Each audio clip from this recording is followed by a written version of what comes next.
അപ്പൊ ഇത് ആർക്ക് വേണ്ടിയിട്ടാണ്? പെങ്ങളുടെ മകൾക്ക് വേണ്ടിയാണോ? പെങ്ങളെ കുട്ടിക്ക് ഞാൻ എന്തിനാണ് ഇവിടെ വരുന്നത്? എന്റെ കുട്ടിക്കല്ലാണ്ട് എന്റെ മോൾക്കാ. നിങ്ങളുടെ മോൾക്കോ? അതെ. അപ്പൊ നിങ്ങൾക്ക് ഭാര്യയില്ലേ? ഭാര്യ ഉണ്ടല്ലോ, വിധവയാണല്ലോ. അപ്പൊ നിങ്ങൾ മരിച്ചോ? എന്റെ ഭാര്യ വിധവയാണല്ലോ.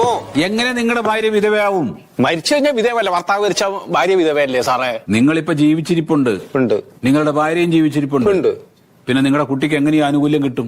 എന്റെ സാറേ, മരിച്ചു പോയ സുധാകരന്റെ ഭാര്യയാണല്ലോ വിധവയാന് ശേഷം ഞാൻ കല്യാണം കഴിച്ചത്.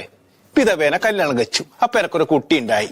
അപ്പം വിധവേന്റെ കുട്ടിയല്ലേ ഈ കുട്ടി. ഈ കുട്ടിക്ക് വേണ്ടിയുള്ള ആനുകൂല്യത്തിനല്ലോ ഞാൻ ഇവിടെ വന്നത്. നിങ്ങൾ വിധവയെ കല്യാണം കഴിച്ചാലും ആരെ കല്യാണം കഴിച്ചാലും ആ സ്ത്രീയെ നിങ്ങൾ കല്യാണം കഴിച്ചപ്പോ ആ സ്ത്രീക്ക് ഒരു ഭർത്താവായില്ലേ?